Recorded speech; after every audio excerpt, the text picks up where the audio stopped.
Yeah, so I think with the approval of disease-modifying therapies for AD, our approach towards this disease will just change completely, because it's going to be the first time that we will be able to tackle the pathophysiology in its early stages. And I think because of that, the early diagnosis will also soon become a priority, and fluid biomarkers can really help here.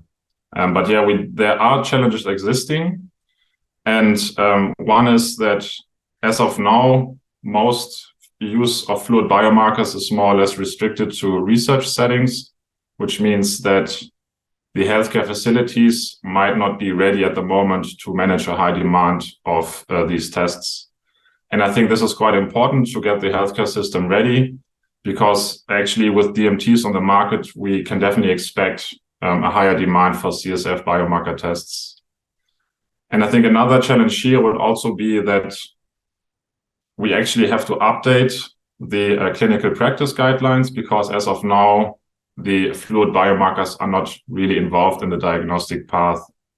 As a last point, yeah, a general statement about fluid biomarkers, not just CSF, but there's also blood-based biomarkers in the pipeline.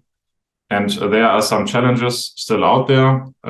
One is simply that from a biological point, blood has a much more complex composition compared to CSF.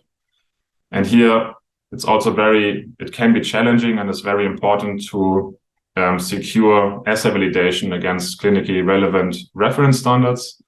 And sometimes developing pre-analytical protocols can also be quite challenging. But I think all of us are quite motivated to face these challenges, and I'm sure we will also overcome them.